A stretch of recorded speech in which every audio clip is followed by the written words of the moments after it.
Hello, everybody. Welcome to another Harley Carnes Podcast, Harley on the Headlines. I do want to thank you for joining in. We're going to take a look at some of the news of the day, and I hope that you will help, like, subscribe, follow, call up your mom and say, hey, there's an old guy doing some news over there. You might remember him, who knows. Anyway, let's get on with it. The price of association with Jeffrey Epstein continues to mount, and not something you'd really want to put on your resume. Richard Axel is a Nobel Prize winner, which means he's pretty smart, He was the co-director of Columbia University's Brain Research Center, which means he's really, really smart. But like I said, he was the co-director. He's resigned in embarrassment over being part of Epstein's smarmy circle. How smart was that? Don't know what he did or didn't do, but he hopes that stepping down will turn down the flames. Axel now says his relationship with Epstein was inexcusable and he deeply regrets it. He's also resigning from the Howard Hughes Medical Institute. It's too bad, really. The U.S. didn't vote, abstained at the UN on the resolution calling for an immediate, full, and unconditional ceasefire in the Russia-Ukraine war. UN Ambassador Tammy Bruce explained that the U.S. is deep in trying to reach a negotiated peace, and turning down the rhetoric is part of that process, not taking a cosmetic stand that makes the UN feel good without making anything really good happen. Now, that's me paraphrasing what she said, but that was it.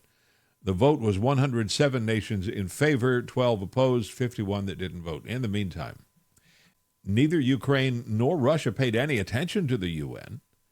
Ukraine attacked a Russian missile factory with drones, killing 7, and an IED-style bomb killed a Moscow police officer and a bomber.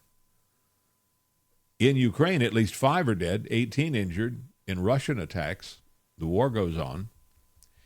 If you missed the president's State of the Union speech last night, you missed the show. You missed Donald Trump in good form.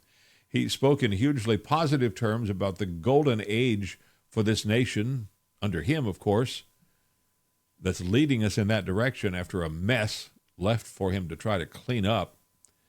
A truly long list of accomplishments and augmenting plans for the future. What was different was the way he went after Democrats for sitting on their hands instead of applauding, for sitting instead of standing. Now, to be sure, that's a long tradition. I mean, you don't get a lot of support from the other party when you're extolling your virtues. I don't care who you are as president. Republicans used to do the same thing. But there was some bipartisanship on the sorts of things that any American would support, but not this time. When Trump asked members to stand if they agreed with the simple premise that American citizens should be protected and kept safe from criminal, illegal aliens. Democrats sat in silence, and Trump asked them incredulously, how do you not stand for that? When he asked whether voting is and should be a right only for American citizens, Republicans stood, Democrats sat. He underlined successful efforts to bring down prescription drug prices dramatically. That's true. He's done that. It's helping everyone, Republicans, Democrats, independents. Republicans stood, applauded, cheered. Democrats refused. He committed to rooting out welfare fraud. That's good for everybody. Democrats sat, couldn't clap.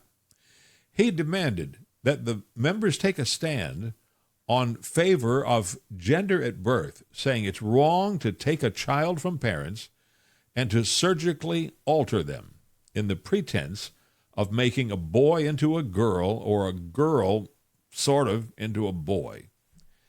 Democrats refused to clap for that, much less stand. Trump looked at the lot of them and said, these people are crazy. You can bet there were heads nodding in agreement from coast to coast in that moment, too. Some of the wacko far lefties even used profanity on buttons, on their lapels, wearing it for the world to see. What they lack is statesmanship or even a whiff of it. Democrats got a lot of rest last night, sitting, some catcalling, lacing it with profanity. Republicans must have popped up from their seats a few dozen times. There's a lot of deep knee bends. I guess it'll be a while yet before people we send to Capitol Hill will actually try to get along. Here's the point, I guess. There were things that any American, right, left, or center, would support because it's simply human and right to do so. The only reason not to stand is a level of hate, really. I mean, we should see some bipartisan unity once in a while, on something that's not innocuous.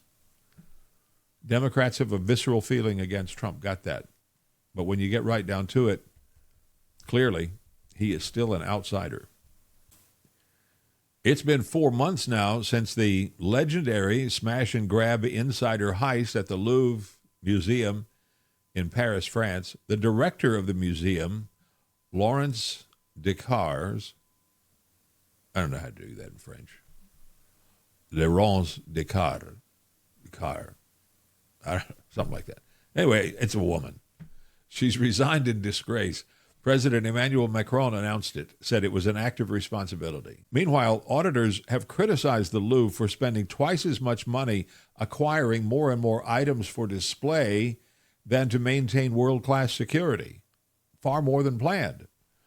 Now officials are saying, hey, the museum is full of cool stuff. It's time to fix the security and continuously keep it up to snuff, and then start thinking about more acquisitions. Besides, much of what every great museum has is in storage. We don't get to see it. People don't see it unless and until it rotates out into public view from time to time. New York City is in for it with this new communist mayor, Mamdani. A couple of examples. He's hired hundreds of people from the streets to shovel snow. Now, that's a good move. Says he'll give them a huge pay raise if they do a good job and work hard. Don't know where he's going to find the money. Nobody does. To get that job, they had to show 2 forms of identification. But he opposes voter ID. Police officers were called to settle a violent, unruly crowd in Washington Square Park near NYU, New York City. The officers were met with an angry barrage of snowballs. Some officers were injured. Mamdani said, it's just a snowball fight. What happened to Nancy Guthrie? Remember that question? Remember that disappearance? Well, it's still going on. NBC personality Savannah Guthrie's mom was kidnapped. Police are still trying to solve the case, if not bring her home. The expectation is dire at this point, since it was well known that without her meds, she's in a lot of trouble, and the kidnappers left her meds behind. That's in Arizona. People make up all kinds of theories and scenarios. Police do not say they have any solid leads. I've been a race fan for a lot of years. I've even done a little bit of racing. There's nothing like the skill and the precision of drivers who hurtle around an oval at nearly 200 miles an hour on average, or a road course with inches between you and all the cars around you. Then comes a driver who's out there playing bumper cars, like Carson Hocevar. Not a great NASCAR driver, not respected by the other drivers, at least not yet, and certainly not an ambassador for the sport or for Chevrolet. He can drive fast, just not very well. All you can hope is that skill will catch up to the speed, and maybe we'll wind up with a really good race car driver someday. But from the looks of things, he's going to leave an awful lot of bent metal behind him on his way. It's just not pretty. Oh, boy. Anyway, thanks for joining in for today's Harley on the Headlines, and thanks for helping spread the good word, too, that we're doing this. We hope you will like, follow, subscribe, urge other people to do the same thing. I am Harley Carnes. We'll talk again soon. In the meantime, you could do me and actually do yourself a real favor. Be happy today. That's a choice. And among those choices in your life, make some good ones. And fly safe. It's the only way to get there.